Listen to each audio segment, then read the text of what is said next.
Muy buenas noches, tengan todas y todos ustedes aquí en el Salón Tesorería del Palacio Nacional de México y también allá en sus domicilios. Son las 19:05 de este jueves 29 de abril de 2021. Vamos a iniciar la conferencia de prensa diaria sobre COVID-19, la pandemia causada por el coronavirus SARS-CoV-2. Presentaremos el informe técnico, la situación que guarda la epidemia en México, con esta semana adicional que estamos transcurriendo. Sería la semana número 15 con descenso consecutivo de la cantidad de personas enfermas, personas hospitalizadas y desde luego personas que lamentablemente han perdido la vida por COVID-19. Todo se ha ido reduciendo, cada vez la epidemia es menos intensa en México. Hemos tenido comunicaciones adicionales, desde luego a los datos objetivos, pero comunicaciones que nos alientan mucho a todas y todos, no solamente a quienes trabajamos en el sector salud o en el gobierno, que nos relatan unidades clínicas de atención COVID que hoy están vacías, que se están ya quedando vacías. Progresivamente pasaron de un estado de máxima saturación, incluso con un reto importante de atención. Recordarán que esto lo tuvimos a lo largo de noviembre, diciembre y la primera semana de enero, y a partir de la segunda quincena de enero se empezaron a vaciar estas unidades COVID. Entonces ya hemos detectado de manera referencial en varias entidades federativas, en hospitales de mediano tamaño y en algunos incluso más grandes, que unidades completas, zonas de hospitalización COVID que hace algunas semanas estaban saturadas, hoy están totalmente vacías. Y desde luego, en la medida en que están vacías, no pueden, ni deben, ni ocurrirá que se queden ociosas.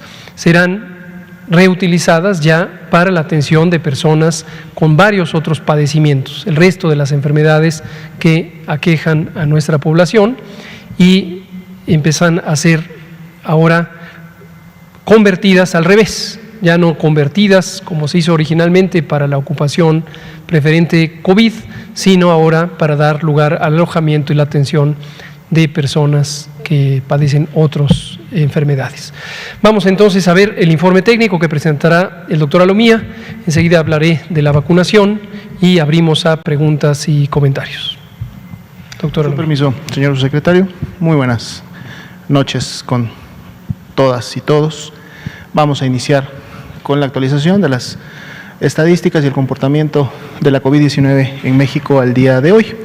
Podemos notar rápidamente en el final de la curva de color azul, que es precisamente la que evidencia el comportamiento de la epidemia en México, que se mantiene todavía el descenso entre la semana 14 y la semana 15, después de haber tenido un ligero incremento entre la semana 13 y 14, viene nuevamente este descenso que además se ha mantenido. Ayer era de un menos 19%, hoy es de un menos 18%, lo cual quiere decir que, dado que faltan 2 días para que cierre la semana, de seguro vamos a mantener el mismo al cierre de esta semana graficada, que es la 15.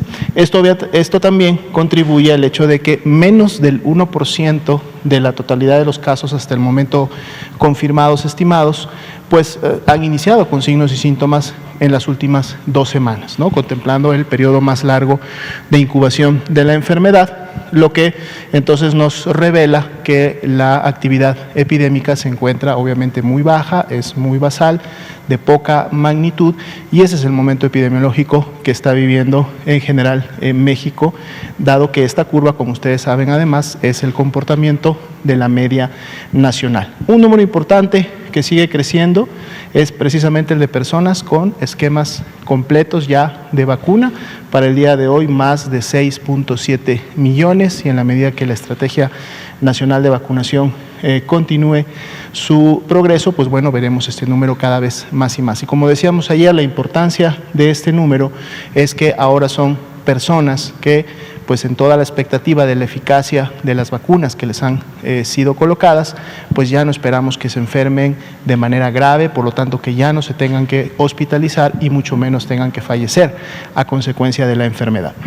Si vemos la siguiente diapositiva, continuamos observando la congruencia que hay entre la carga de enfermedad, es decir, la cantidad de personas que están enfermando, que es muy poca, como lo acabamos de ver en la curva anterior, en relación también a las personas que están demandando atención médica hospitalaria por presentar una infección respiratoria aguda grave que es compatible con la que produce la COVID-19, y como podemos ver, pues esta línea, esta tendencia también continúa disminuyendo día con día, y para efecto de los últimos días seguimos sin tener cambios, digamos, en los porcentajes totales, ni tampoco estamos evidenciando incrementos o cambio en la tendencia para efectos de estos días.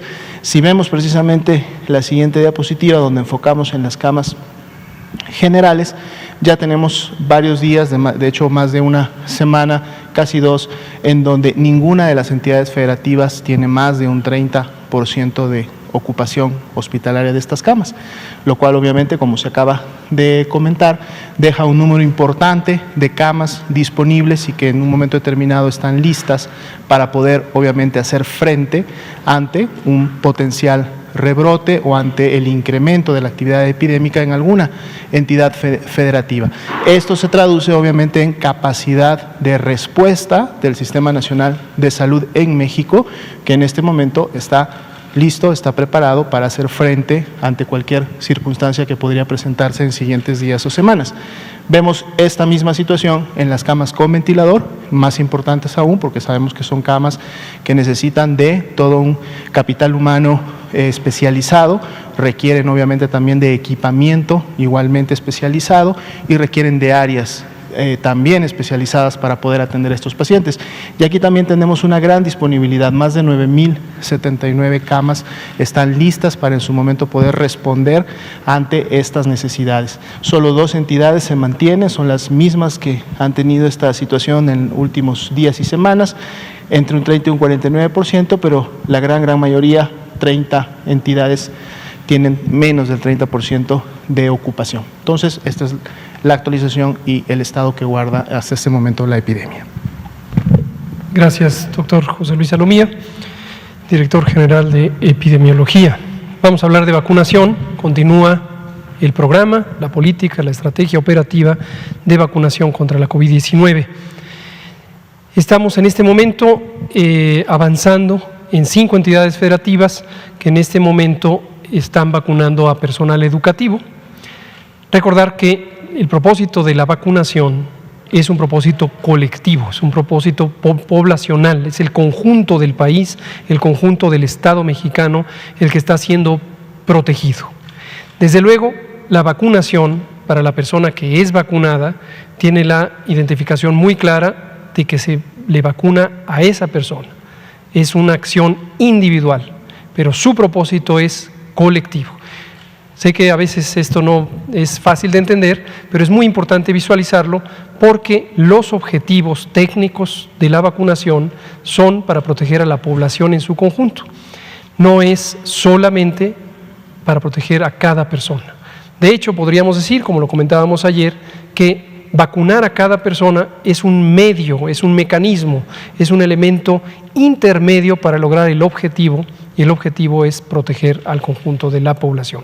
¿Por qué se da esto? Esto se da en todas las enfermedades transmisibles, porque la prevención, evitar la enfermedad en una persona, también es evitar la enfermedad en quienes le rodean, en la medida en que la probabilidad de que contagie se disminuye y la propagación del virus se hace más lenta o finalmente desaparecerá. Los objetivos de la vacunación tienen que ver también con la funcionalidad del país, del sistema país.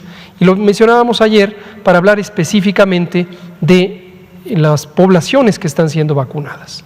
La población de personas adultas mayores se vacuna con el propósito general de reducir la mortalidad en la población de adultos mayores. Empezamos con 60 y más años de edad, en este momento estamos con 50 y más años de edad a punto de que inicie. Estamos ya en la etapa del preregistro y en un par de días estaremos arrancando ya físicamente la vacunación de personas de 50 y más. Tenemos otras 2 poblaciones en este momento que están siendo vacunadas, el personal de salud de primera línea. Hemos dicho extensivamente y repetidamente que primera línea es una caracterización técnica que tiene que ver con la relación que tienen las personas trabajadoras de la salud con respecto al contagio COVID, por un lado, y por el otro, con respecto a la función que cumplen en la respuesta a COVID. Y la vacunación, en su propósito colectivo, tiene la intención de que la capacidad del país de atender a las personas enfermas se mantenga activa, por supuesto, mediante el mecanismo de vacunar individualmente a las personas trabajadoras de la salud. Ahora hablemos de la tercera población, el personal educativo del sistema educativo nacional. Aquí el propósito es diferente y vean ustedes cómo el propósito individual o el mecanismo individual es el mismo para cada población, vacunar a una persona, 2, 3, 5, 7, 12 millones. Pero el propósito colectivo es muy diferente en una población y en otra y en otra. En el personal educativo, el propósito es lograr que en condiciones de baja actividad epidémica podamos restablecer uno de los servicios públicos más importantes del país, junto con los de salud. En este caso, el servicio educativo, que podamos tener activas las escuelas, los planteles estén abiertos, empiecen a llegar ya las personas que reciben educación en ellos. De especial interés, la juventud de la infancia, que han tenido una afectación muy importante, como la hemos tenido todos, pero en un momento de su desarrollo que es crítico, es crucial, es importantísimo, porque la vida para las personas jóvenes y niñas y niños transcurre a un ritmo muy diferente. Pónganse a pensar, para un adulto, un año transcurrido es gravoso. Hemos dejado de hacer muchas actividades, hemos vivido en una situación un tanto artificial en todo el mundo, porque hemos tenido que tomar medidas extremas de trabajo en casa, de reducción de la movilidad, etcétera, etcétera.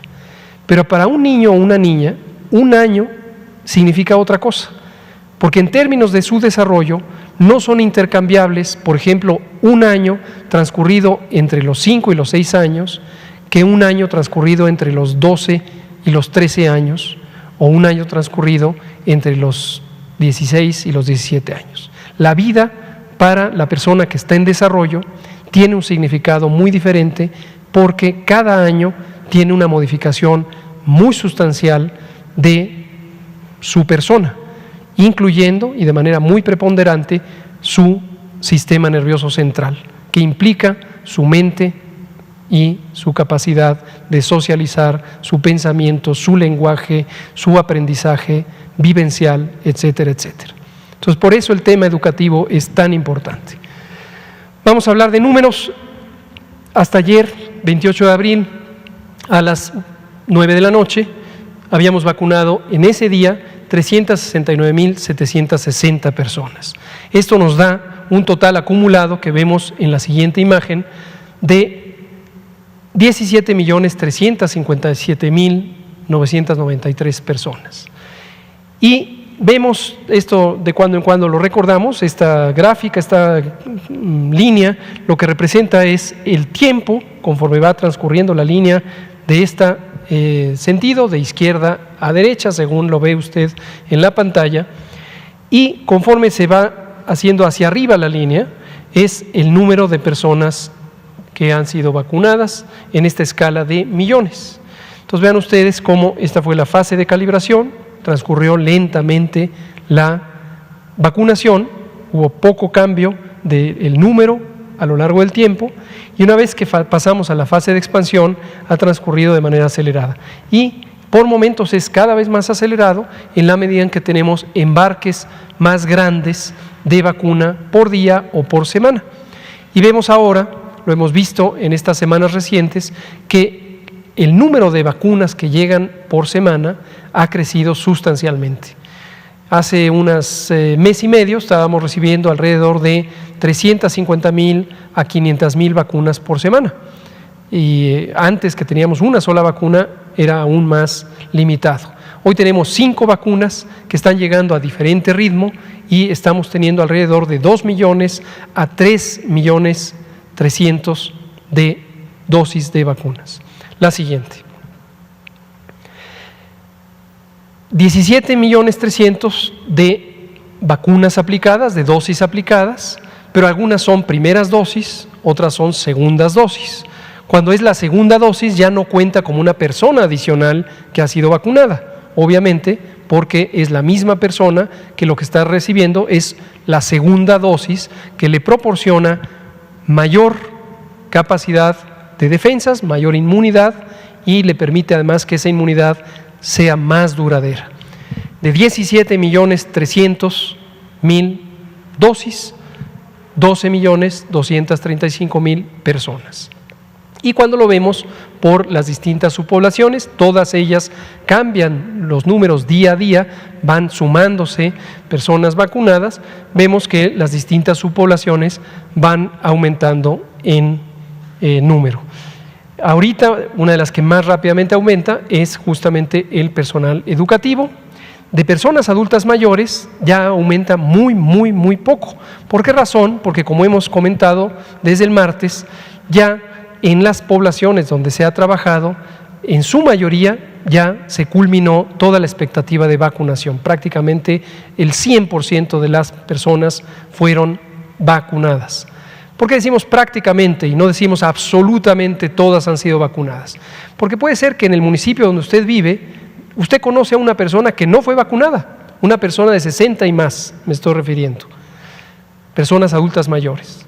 Y legítimamente usted puede decir, oiga, en la conferencia están diciendo que ya se vacunó al 100% en los municipios del país, que son 2.470. No, hubo personas que no se enteraron, que no quisieron, que no se decidieron, que les dio miedo, que estaban enfermas ese día, que se habían ido a otro municipio o incluso a otra entidad federativa y ya regresaron y no fueron vacunadas. Esto es lo que normalmente ocurre en la realidad, en México y en cualquier parte del mundo. Por eso decimos, hemos completado la meta de trabajo de la vacunación de personas de 60 años y más, pero sigue abierta la posibilidad de que personas de 60 años y más que decidan vacunarse, que ya regresaron, que ahora están preparadas, acudan a vacunarse. No se ha cerrado para ese segmento de edad. Estamos próximos a abrir 50 y más años de vida. 50 y más años de vida. Y les invitamos a registrarse en la plataforma mivacuna.salud.gov.mx. Hasta el momento, en un corte de hoy por la mañana, teníamos 4.6 millones de personas de 50 años y más que han sido registradas en esa plataforma. El registro es verdaderamente simple, como comentábamos ayer, lleva menos de 1 minuto registrarse. Todo lo que se requiere es saberse uno mismo su nombre y sus datos de domicilio. La siguiente, por favor. Estos son los eventos supuestamente asociados a vacunación e inmunización. No han cambiado prácticamente, siguen siendo muy esporádicos, muy escasos, muy infrecuentes y además en su mayoría no son graves, son leves. Aquí quiero hacer una aclaración, lo vamos a empezar a desglosar en detalle. Aquí dice 2% y ustedes estaban acostumbrados a ver 1%, parece que subió un punto porcentual. No, subió una décima. Pero cuando redondeamos el número de 1.5, lo ponemos como 1, de 1.6 a 1.9, ya le ponemos 2. Mañana lo vamos a empezar a desglosar con 2 decimales para que se vea la fluctuación. A veces sube un poco, a veces baja un poco, pero en general está alrededor de 1.5 o 1.7. La siguiente, por favor. Hoy recibimos, hoy jueves, un nuevo embarque, 585,000 dosis de la vacuna Pfizer-BioNTech. Recuerden que esta semana recibiremos hasta 2.010.000 dosis de vacuna Pfizer-BioNTech. Y tuvimos otro embarque, este llegó en la mañana y Este llegó alrededor de las 3 de la tarde. Este viene de Rusia y es vacuna Sputnik V, 800,000 dosis de vacuna, es 300,000 segundas dosis, más 500,000 nuevas primeras dosis que llegaron esta semana. La siguiente. Y aquí está la suma, ¿cómo estamos hoy? 23.983.385 dosis que hemos recibido desde el 23 de diciembre de 2020. Aquí está el desglose por cada una de las vacunas, no lo menciono hoy, pueden ver ustedes los números, ya subió, esta que estaba en 1.600.000, hoy está en 1.900.000. Y algo que es importante también recordar, ya lo habíamos comentado en otras ocasiones, ¿por qué si hemos aplicado 17.5 millones de dosis y hemos recibido 23.983.000, ¿dónde están las vacunas que hacen la diferencia? Están en tránsito. Entonces, por ejemplo, las que recibimos hoy, que fue 1.300.000, números redondos, acaban de ser recibidas.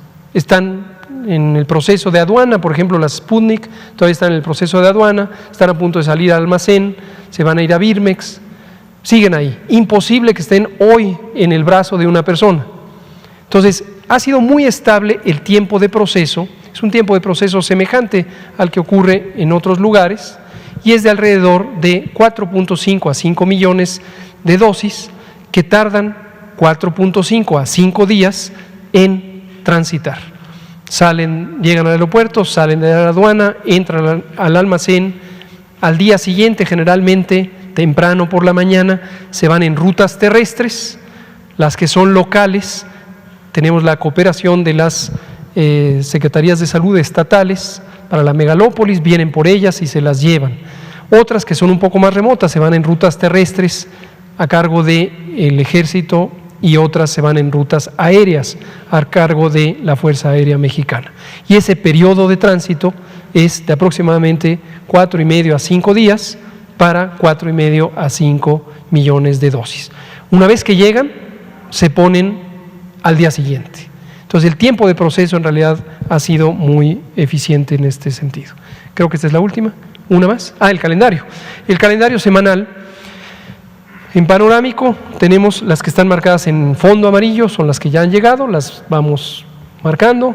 Estas que llegaron el miércoles, estas que llegaron hoy por la mañana, estas que llegaron hoy por la tarde.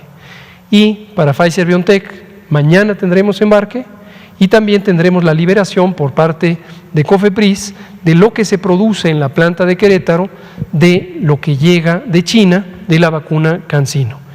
Por cierto, ahí también, una vez que se produce, pasa a un proceso que es siempre muy cuidado, muy importante, de inspección y verificación sanitaria. Se realizan 15 pruebas analíticas que están muy estandarizadas, están reglamentadas además, que se realizan para todas y cada una de las vacunas que se producen en el territorio y que van a ser utilizadas en la población. Y las que vienen de fuera, ya envasadas, vienen con un certificado de análisis, es un documento legal, intercambiable, reconocible entre agencias sanitarias de alto nivel de desempeño y es lo que nos permite saber que en el país de origen una agencia de regulación sanitaria de alto desempeño les ha hecho la prueba correspondiente. Esta es la última. Vamos a abrir a preguntas y comentarios. ¿Cuándo son las 7:30 de la noche? Vamos a empezar con usted, nos seguimos con Liliana Noble, 2 por acá y seguimos. Tenía a pie de página. Gato y Doni. Sashado dando sona taku y na shikao ushikuya tana. Ushiko Shankumikuya, Mico, Internet, Shiñuna. Buenas noches, soy Causerenio de Pie de Página. La pregunta que le planteé es que acaba de avisar que está el registro para vacuna de adultos de 50 y más. ¿Cómo se va a hacer el proceso de registro en aquellos lugares donde no hay internet? porque no está en la misma condición como adultos mayores que ya están en la plataforma de bienestar. Muchas gracias, gracias por comentarlo. Le pregunto cuál fue la lengua con la que nos habló. Hablo la lengua tunsavi, o conocido como mixteco. Es muy fonético, muy hermoso la manera en que suena, no la conocía. Muchas gracias. La pregunta es muy relevante y seguramente de especial interés son las comunidades rurales en las zonas indígenas. Es donde sabemos que existe la menor capacidad de acceso no solamente al Internet, sino a múltiples servicios de salud, servicios educativos, servicios de transporte, servicios de agua, etcétera. Tenemos un especial interés porque esas comunidades no tengan una desventaja impuesta con el proceso de vacunación. Ya lo vivimos con las personas de 60 y más años de edad y le agradezco mucho su pregunta porque nos lleva a aclarar. Registrarse en la plataforma es de gran ayuda para que podamos programar la asignación de las dosis de vacuna, pero no es un requisito para ser vacunados. Invitamos a las personas a que se registren, ayuda mucho, facilita el proceso de identificación y el día de la vacunación ayuda a el proceso de registro de la persona ya vacunada, para la cual no se tienen que preocupar del Internet las personas que son vacunadas el día de la vacunación, porque las personas que forman las células de vacunación, las brigadas Correcaminos, tienen a través de dispositivos móviles la posibilidad de registrar los datos de la persona que es vacunada. Y en donde no hay Internet, que son varias de las zonas, amplias zonas del país, la persona que lo registró, parte de la brigada Correcaminos, se lo lleva en su dispositivo móvil, al que está específicamente designado para este propósito. Cuando llega a una zona con Internet, se sincroniza y ya existe el dato. Pero regresando a las personas que viven en estas comunidades, no se preocupen, ustedes se presentan el día de la vacunación y son recibidas. Para eso ha sido muy importante la colaboración de las distintas asambleas comunitarias de diferente tipo que ayudan al reconocimiento colectivo de las personas que viven en una comunidad.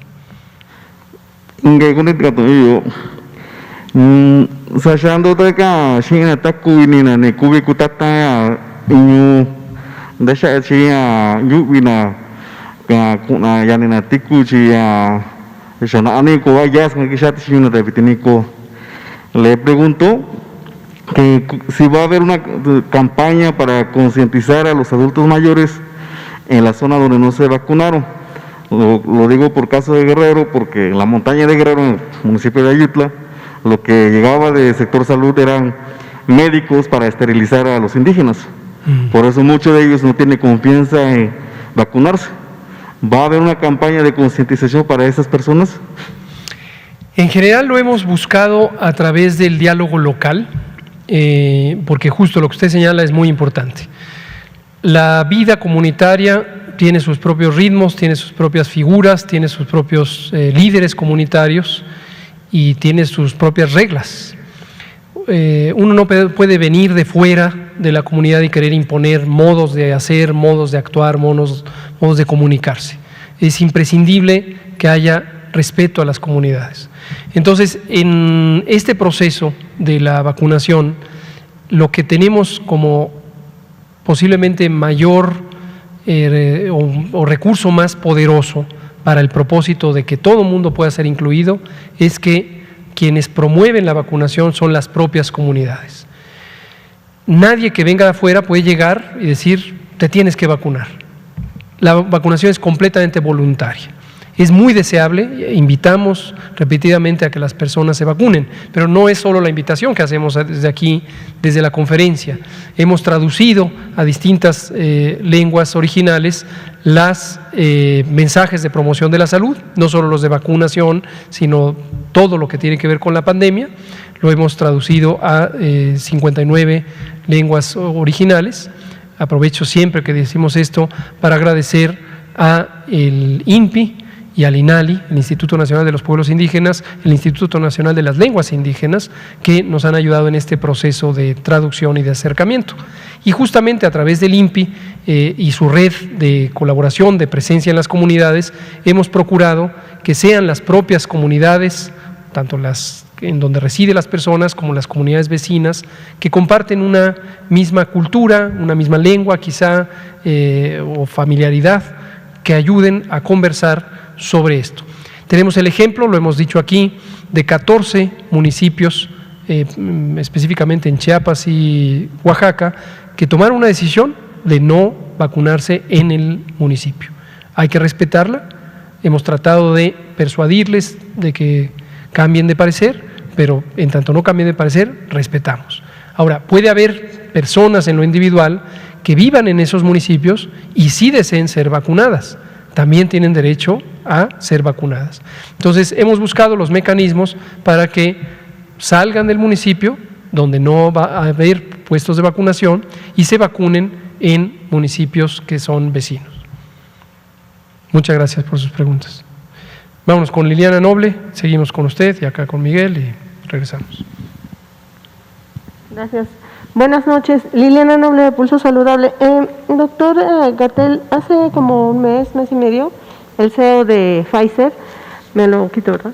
El CEO de Pfizer anunciaba que era muy probable que se necesitara una tercera dosis de la vacuna. Y hace 2-3 días, el doctor Uğur Şahin, espero haberlo pronunciado bien, de BioNTech, confirma la noticia que no es a los 6 meses, va a ser a los 9 meses después de la segunda dosis, con una probabilidad de que ocurriera ya la revacunación, a lo mejor cada año o hasta los 18 meses. Y aquí empieza a surgir pues las dudas de la gente sobre la efectividad de la vacuna. Yo no he querido contestarles porque entiendo que tiene que ver con que ahora nos va a proteger más, bueno, si me tocara esa, por ejemplo, ¿no?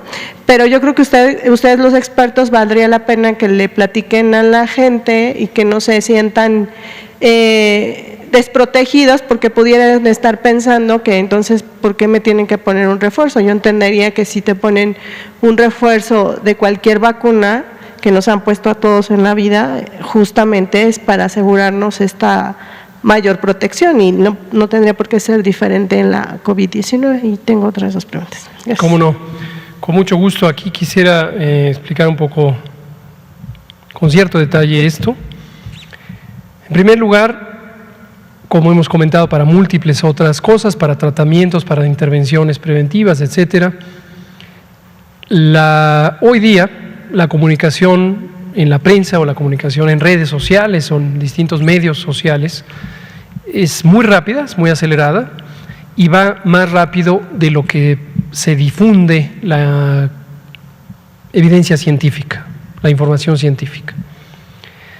De tal manera que a veces lo que se difunde corresponde con razonable fidelidad con la información científica, con el conocimiento técnico documentado, pero a veces no, y se distorsiona, se modifica lo que finalmente lee la persona o escucha la persona o ve la persona en un canal de televisión con respecto a lo que fue publicado en un artículo científico o fue presentado como una recomendación técnica.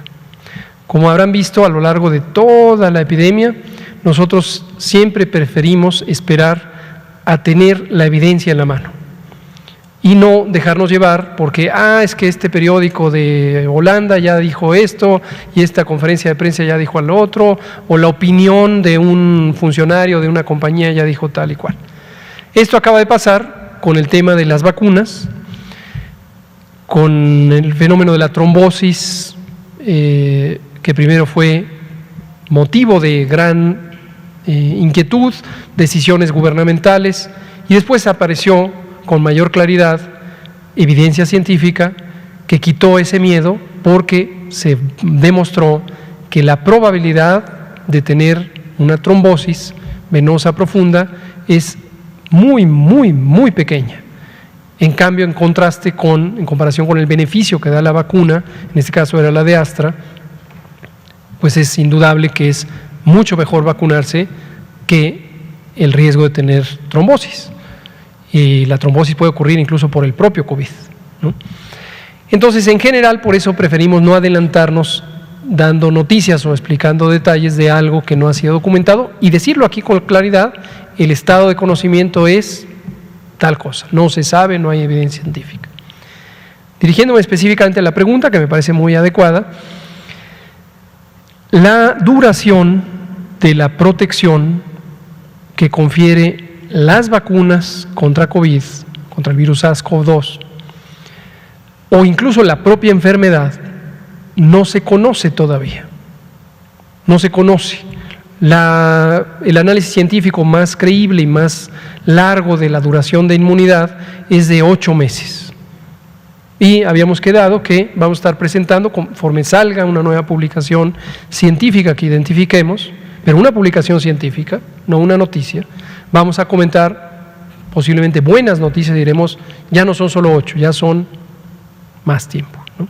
Todavía no, entre 8 meses y la fecha presente no ha salido ninguna, ¿no? Entonces, hasta ahora hay evidencia científica de que la inmunidad, tanto natural como la producida por las vacunas, natural quiere decir a quienes nos dio COVID, cuánto tiempo nos va a durar la dotación de inmunidad, 8 meses. Ahora, ¿por qué pensar en una tercera dosis? Hay dos elementos principales. Uno es la posibilidad de que la naturaleza de la protección, de la inmunidad, de nuestro sistema de defensas, los anticuerpos, las células que producen los anticuerpos, otras células que participan en la inmunidad, todos los famosos glóbulos blancos, permanezcan activos por un tiempo menor de lo que quisiéramos. ¿Cuánto quisiéramos? Años. A lo mejor 5, a lo mejor 10 años, a lo mejor para toda la vida. Pero podría ser que la respuesta del organismo humano ante ya sea la vacuna o la infección natural lleve a que se agote esas defensas en menos tiempo, quizá en menos de un año o quizá un poco más de un año. Esa podría ser una razón por la que hay que vacunar. Y hay muchas de las vacunas de uso común en la infancia que se programan refuerzos precisamente porque ocurre eso. Un ejemplo es tosferina, la inmunidad que se produce con la vacuna de tosferina o con la enfermedad tosferina no dura toda la vida y hay que estar poniendo refuerzos porque si no se pierde la capacidad. Lo mismo pasa con la vacuna del neumococo, lo mismo pasa con la vacuna antitetánica, varias. Ahora, la segunda cosa que puede ocurrir es que el virus SARS-CoV-2 se transforme rápidamente. Y esto puede pasar. Cierto tipo de virus, que son los virus RNA, y SARS-CoV-2 es uno de ellos, mutan a tal velocidad que conforme se van transformando y aparecen nuevas variantes, el virus de 8 meses después de ese proceso de transformación es sustancialmente diferente al virus de 8 meses antes. Las defensas que generamos con la vacuna o con la infección natural son defensas contra el virus original, pero si el virus se transformó en suficiente grado, esas mismas defensas, esos anticuerpos, ya no van a reconocer al virus nuevo, a la variante nueva, y entonces ya no van a ser efectivas en detener al virus, neutralizarlo, extinguirlo. Entonces, varias de las compañías farmacéuticas, incluyendo Pfizer, hoy están pensando fundamentalmente en esa posibilidad, que la velocidad de la mutación sea acelerada, de tal manera que haya que poner la vacuna que tenga la composición más reciente, ¿no? Entonces, esto puede ocurrir, hasta donde llega nuestro conocimiento, todavía no hay una evidencia científica sólida, concreta, actualizada, como para ya tomar esta decisión. Mi segunda pregunta, doctora Nomía, pareciera que no, pero ya se está acercando, pareciera el inicio de la temporada de lluvias. Y me empieza a preguntar la gente, sobre todo que viven en zonas endémicas de Zika y chikungunya y también dengue, si tendrían, hoy quiero pensar que la gente se está concientizando mucho del valor y la importancia de las vacunas, pero en esta vacuna de la del dengue, me acuerdo mucho de lo que me explicó el doctor Gatell, está este tema de la primoinfección. ¿Es recomendable que la gente acuda a sus servicios de salud a solicitar la vacuna del dengue? Gracias, y una tercera pregunta. Gracias.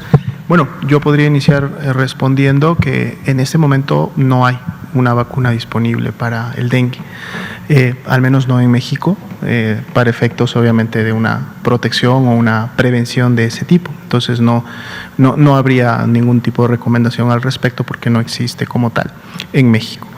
El dengue y todas las enfermedades transmitidas por vector, muchas de las que mencionó y algunas otras también, como sería el paludismo, por ejemplo, ¿no?, que todavía tenemos casos en el país, obviamente son enfermedades que continúan sus endemias año con año. El dengue ha sido las principales porque sabemos que afectan sobre todo a poblaciones urbanas, efectivamente en la temporada de lluvias porque está directamente relacionado con el acúmulo de agua, digamos, dulce, ¿no?, agua limpia, que es donde al mosquito transmisor del dengue le gusta poner sus huevos y por lo tanto reproducirse. Sin embargo, obviamente estos también tienen sistemas de vigilancia especiales. Aquí obviamente enfocamos la conferencia en COVID-19, pero así como el Sistema Nacional de Vigilancia Epidemiológica aborda la COVID-19, aborda también todas estas enfermedades transmitidas por vector, y día con día, semana con semana, también tenemos todo un equipo, tanto a nivel federal, en la Dirección General de Epidemiología y en el programa también de prevención y control de estas enfermedades, pero también en todas las entidades federativas que están realizando este trabajo de concentrar la información de la notificación también de las unidades de todos estos casos probables de dengue y otras enfermedades que también tienen una prueba confirmatoria que la realiza la Red Nacional de Laboratorios de Salud Pública y por lo tanto se mantiene una vigilancia. Felizmente en este momento no tenemos ninguna entidad que esté obviamente reportando algún tipo de brote epidémico. Tenemos las endemias, es decir, la presencia regular de las enfermedades, pero en todo caso creo que es oportuno, porque si bien es cierto ya en algunas entidades, sobre todo del centro y del sur, inician las temporadas de lluvias, en el norte empezarán todavía a lo mejor en un mes y medio más, pues obviamente esto representa un riesgo de que se presente nuevamente o se incremente también la transmisión del dengue. Vamos a lo mejor para una conferencia vespertina más adelante, cuando estemos en estos momentos, así como hemos presentado otro tipo de enfermedades, sobre todo de interés de salud pública o que pueden causar epidemias locales también o inclusive estatales, pues traer los mensajes correspondientes para también enfocarlos a la población, ¿no? Y la mejor manera de prevenir en este momento es justo la eliminación de criaderos, es decir, mantener la casa, los patios lo más limpios posible, sobre todo de cualquier envase o cacharro, como normalmente lo conocen, que pueda guardar agua de lluvia y entonces donde los mosquitos se puedan reproducir, dado que el mecanismo de transmisión de esta enfermedad depende de la existencia de este mosquito. Si no hay mosquito, no hay transmisión de la enfermedad. Esta enfermedad no se transmite de persona a persona, no se transmite como el COVID, necesitamos el mosquito y entonces ahí es donde está el secreto de la prevención. Finalmente, doctor Gatell, tuve la oportunidad de acompañar a un adulto mayor a que lo vacunaran aquí en la zona del Politécnico y me llamó mucho la atención la experiencia de que cuando los pasan y les explican, era la vacuna de Sputnik, y preguntaba a una señora que por qué ahora los viales vienen separados y con una franja roja, si antes era uno completo y era en color azul. La explicación, y me da mucha pena, pero creo que sí es importante comentarle, doctor, que le dan las personas que amablemente están ahí, es que se aplicaba la vacuna Sputnik azul y ahora se aplica la vacuna Sputnik roja. Y preguntaba a alguien, ¿y cuál es la diferencia entre una y otra? Pues azul no es tan fuerte y roja viene más cargada. Y yo le pregunté a uno de ellos, ¿qué no es porque tienen una composición diferente? No, porque por eso tiene el número 5. Le dije, ¿qué no es B de Victoria? Me dijo, no, la B significa 5 porque 5 son los componentes de la vacuna. Pues ya no quise entrar en detalles porque pues no era mi labor, pero sí me preocupó porque está rodeada de mucha gente. Esta persona iba en silla de ruedas, por eso tuve que acompañarla, pero me percaté que como empiezan creo que al mismo tiempo a inocular, me di cuenta que es el mismo speech que repiten. Entonces, no sé si pudiera ayudarnos un poquito a esto, doctor, para que la gente no tenga hasta temor de que ahora viene más cargada y no me la quiero poner. Perdón, pero creo que es importante. Con mucho gusto. Gracias. Tampoco son sabor fresa y sabor moras azules. Efectivamente, uno no puede controlar lo que dice cada persona y no necesariamente todas las personas que están presentes en un puesto de vacunación conocen cada detalle, y hay personas que les gusta opinar más allá de lo que conocen. A veces ese comportamiento lo vemos incluso por escrito.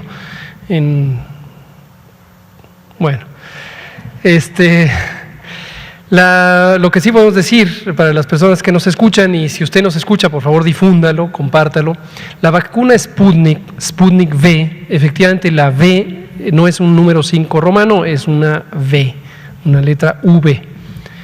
Honestamente no sabemos qué significa. Puede significar victoria, es un planteamiento que hizo el Instituto Gamaleya. Otros dicen, quizá un poco de manera cariñosa, que es la V de Vladimir, por el presidente Vladimir Putin.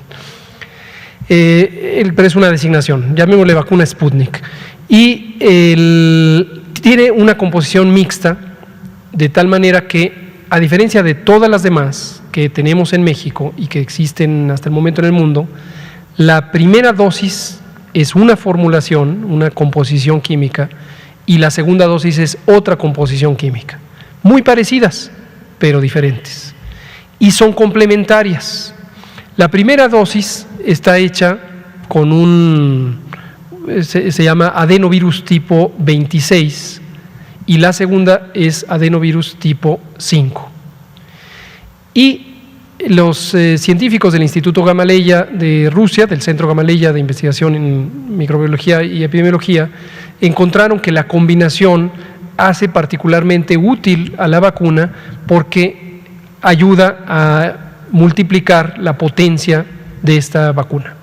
Sin embargo, por cierto, en meses recientes, el propio gobierno ruso o la propia Centro Gamaleya ha identificado que con la primera dosis se logra mucha inmunidad, una gran proporción de personas quedan inmunes, de tal suerte que es posible que propongan cambiar a que sea una sola dosis. Eso todavía no está formalmente establecido en cualquier parte del mundo, pero ya se nos hizo la propuesta a nosotros mismos de cambiar la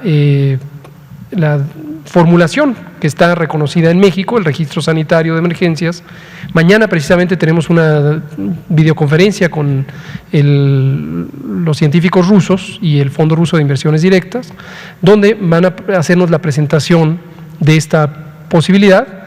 Y esta vacuna se llamará Sputnik Light, por el término en inglés de ligera, es más ligera que 2 dosis. Ahora, usted que le vacunan, tenga la confianza de que todo producto que se le pone en los centros de vacunación del único programa nacional de vacunación contra la COVID-19 son vacunas seguras y eficaces. Hay un solo programa. No vaya a ser que a usted le quieran vender la vacuna, se lo quieran poner en una clínica particular o en algo que no tenga que ver con el Programa Nacional de Vacunación contra COVID. Es el único que hay en México, es el único autorizado, y en ese todas las vacunas son seguras y eficaces. Gracias. Vamos a pasar con usted y nos seguimos aquí con ustedes. Nos queda poquito tiempo ya. Sí, buenas tardes. Es Óscar Sosa de Enlace Digital. Mi pregunta va referente al proceso electoral que se avecina. ¿Tiene una proyección de cuántas personas se van a vacunar para la fecha del 6 de junio? Para que pues puedan salir a votar sin ninguna preocupación? Y también, si conoce usted las medidas protocolares que ha puesto el INE como organismo autónomo para poder proteger a la población durante esta elección que se viene. Gracias. Sobre los calendarios, el mensaje no es en el sentido de la pregunta, no es cuántas dosis se habrán puesto para saber qué tan seguros vamos a votar. No. No pongamos en la vacuna nuestra tranquilidad de qué tan seguro o inseguro es el proceso electoral. Aún sin vacunas, el INE, y esto también es importante destacarlo, ha trabajado ya el diseño de protocolos de seguridad sanitaria en el espacio público cerrado y abierto.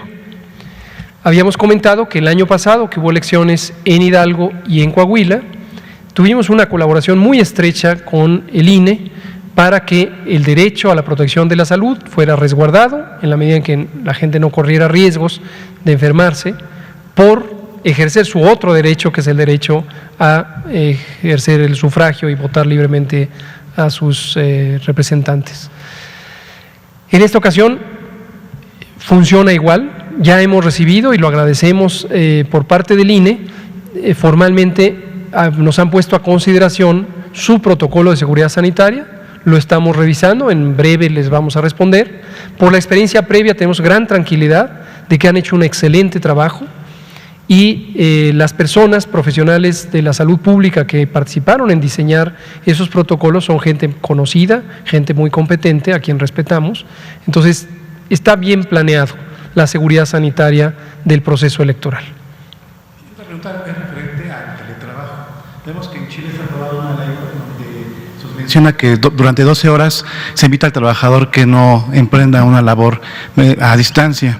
Referente a México, usted, la Secretaría de Salud, tiene medidas de recomendaciones para que las personas que quieran continuar trabajando en su hogar o que quieran regresar a la oficina, regresen de la manera más óptima para realizar sus labores. Desde luego, esto no necesitamos emitir ninguna ley. Desde que empezó la epidemia formulamos los protocolos de seguridad sanitaria para los espacios públicos cerrados, para los espacios públicos abiertos, para sitios de trabajo específicos que tienen características peculiares y todos ellos los hemos puesto a disposición pública, están en el único portal coronavirus.gov.mx, todos ellos han sido transferidos a los gobiernos estatales y localmente se ha buscado la implantación. Por ejemplo, en el caso de las empresas privadas, que son una fuente muy importante del trabajo, a través de lo que hemos venido haciendo en el grupo de nueva normalidad. Este es un grupo técnico que establecimos desde mayo de 2020, lo coordina el Instituto Mexicano del Seguro Social, participamos la Secretaría de Salud, la Secretaría de Economía, la Secretaría del Trabajo, intermitentemente la Secretaría de Turismo, la Secretaría de Hacienda, y justo a través de ello ha habido un proceso de entrenamiento y certificación de los distintos campos de trabajo para que se verifique que cumplen con los protocolos de seguridad sanitaria en el campo de trabajo. Muchas gracias. Por favor, nos queda 3 minutos. Hola, Erika Barón de Expoc. La primera pregunta es, ¿qué opinas acerca de la falta de transparencia en los contratos de las vacunas que adquirió México? Si la Secretaría de Salud o alguna instancia del gobierno ya se ha planteado algo para resanar este hecho y dar a conocer la información, o esto podría resultar contraproducente, y si esto podría ser, o opinas que es responsabilidad de las empresas farmacéuticas. Bueno, su pregunta, que evidentemente está sesgada con su opinión de que hay falta de transparencia, es respetable. Export es su medio, asumamos que es lo que su editor le dijo que preguntara aquí. Export opina que hay falta de transparencia, pero con mucho gusto lo podemos explicar. Cuando se establece un contrato entre dos partes, en este caso una parte pública, que es el Gobierno de México, y una parte privada, que es una compañía farmacéutica, todas ellas internacionales, hay elementos que la compañía que tiene una patente de un producto o que tiene condiciones de operación o la propia fórmula de las vacunas, que no viene explícita en el contrato, pero hay referencias suficientemente importantes para ello, es algo que las empresas, de acuerdo a la ley mexicana y de mucho del derecho internacional, tienen el derecho de resguardar. ¿Por qué razón? Porque si se conociera, afectaría el interés de esas empresas. No es decisión nuestra que estas vacunas estén patentadas, esto es decisión de las empresas y lo han hecho con base en el derecho internacional o el derecho de los países donde han registrado sus patentes.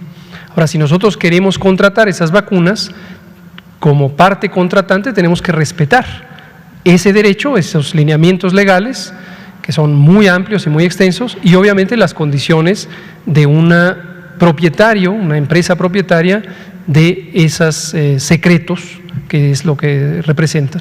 Y esas cláusulas están en los propios contratos, son cláusulas de confidencialidad, hay plazos y tiempos en los que se puede o no hacer público este asunto. Y es justa la razón por la que esto está reservado. Eso incluye el precio. Hay vacunas, por ejemplo, cuyas compañías productoras y dueñas de las patentes desde el inicio dijeron el precio es público.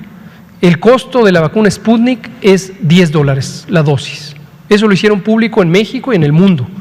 Y es una política de la empresa que comercializa Sputnik, una empresa rusa, hacerlo público. Astra es $4 la dosis y lo hizo público.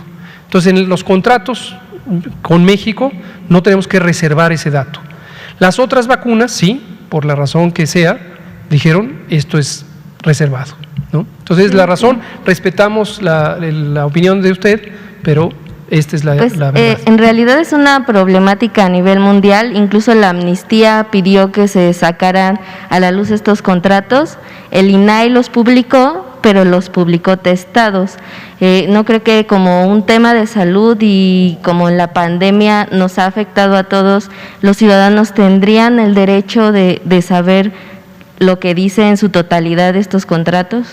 Como ya le digo, la ley es la ley, incluyendo la ley de protección de datos personales en posesión de los particulares y la ley de protección, la ley de acceso a la información pública gubernamental. Son las leyes vigentes y hay que seguirlas. ¿Y usted cree que esto es como contraproducente hacia las farmacéuticas o es respetable? O sea, ¿está bien que lo hagan? Pues yo no me voy a meter a hacer un debate al respecto, menos cuando ya se nos acabó el tiempo, desafortunadamente, pero si quiere venga mañana, comentamos un poquito más de esto, pero no es interés de esta conferencia de prensa hacer un debate sobre si es útil o no a las farmacéuticas esto. Las farmacéuticas lo hacen con base en las leyes que le dijo. Gracias. Muchas gracias. Pues Miguel, no nos dio tiempo, mañana empezamos con usted. Aquí termina la conferencia de prensa, sigue el proceso de vacunación, llevamos más de 17 millones de dosis aplicadas, más de 12 millones y medio de personas ya vacunadas, múltiples grupos de población claramente identificados, seguimos avanzando rápidamente con la vacunación al personal educativo y siguen llegando las vacunas cada vez más rápido. Muchas gracias.